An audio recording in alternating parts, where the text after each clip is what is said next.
জনগণের পকেটে হাত দিবেন না এবং কোন দুর্নীতিবাজকে নিজের বগলের তলে আশ্রয় দেবেন না।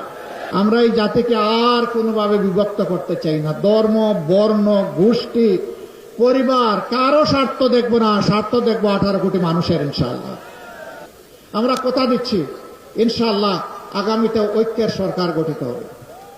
এমনকি এখন যারা আমাদের সাথে প্রতিদ্বন্দ্বিতা করবেন, আল্লাহ তাআলা যদি আমাদেরকে সফলতা দেন, আমরা যদি বিজয়ী হই, আমরা তাদেরকেও বলবো, আসেন আপনারা অবদান রাখেন। শর্ত মাত্র 3টা মানলেই হবে। নাম্বার 1, স্বীকার করতে হবে নিজে কেউ অপরাধ করবেন না, নিজে কেউ দুর্নীতি করবেন না, ব্যাংক ডাকাতি, শেয়ার মার্কেট লুট করবেন না, জনগণের পকেটে হাত দিবেন না এবং কোন দুর্নীতিবাজকে নিজের বগলের তলে আশ্রয় দেবেন না। নাম্বার 2, সকলের জন্য সমান এবং ন্যায় বিচার নিশ্চিত করা হবে। শিশু থেকে বৃদ্ধ, ধর্ম বর্ণের কোনো বাছ বিচার করা হবে না। এদেশের নাগরিক, এমনকি এদেশে বসবাসকারী যে এদেশের নাগরিকও নয়, তারও ন্যায় বিচার পাওয়ার অধিকার আছে। সেই ন্যায় বিচারটা আমরা নিশ্চিত করব। কোনো রাজনৈতিক নেতা কিংবা দল বিচারের উপর হস্তক্ষেপ করতে পারবেন না। বিদেশ থেকে দেশে রেমিটেন্সের টাকা আসে নিরাপদে, তাই আজই আপনার আপনজনকে বলে রাখুন, রেমিটেন্সের টাকা যেন শুধু নগদেই পাঠায়।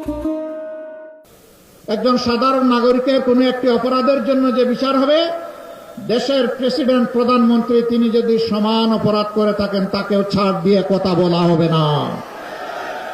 কারো জন্য বিচারে কোনো দায় মুক্তি, ইম্পিউনিটি থাকবে না। এটা মেনে নিতে হবে।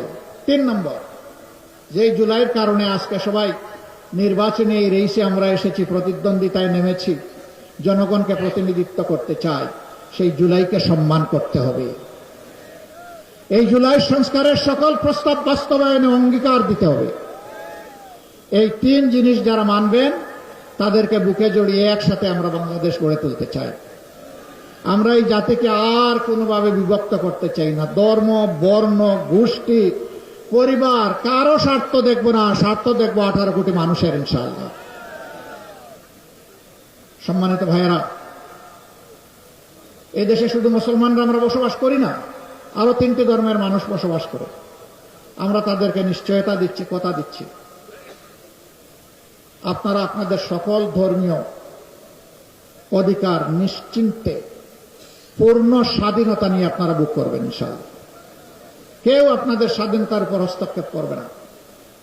রাষ্ট্রের দায়িত্ব পালনের কারো ধর্ম দেখা হবে না। সেই ক্ষেত্রে দেখা হবে বিভিন্ন কর্মকর্তা কর্মচারী যারা হবেন বিভিন্ন জায়গায়, যে তিনি এই কাজের যোগ্য কিনা এবং তার মধ্যে দেশপ্রেম আছে কিনা। এই 2 শর্ত পূরণ হলে উপযুক্ত কাজটি যে কোনো ব্যক্তির, নাগরিকের কাছে চলে যাবে। শিক্ষা ব্যবস্থার আমরা আমূল পরিবর্তন করতে চাই। এই শিক্ষা দিয়ে কিছু করা যাবে না। Better education, better nation. Education যদি ভালো না হয়, ভালো একটা জাতি আমরা গড়তে পারবো না। আমাদের এই এডুকেশন না দুনিয়া না আখিরাত কিছুই আমাদেরকে কভার করে দেয় না। এখানে বড় পরিবর্তন লাগবে ইনশাআল্লাহ।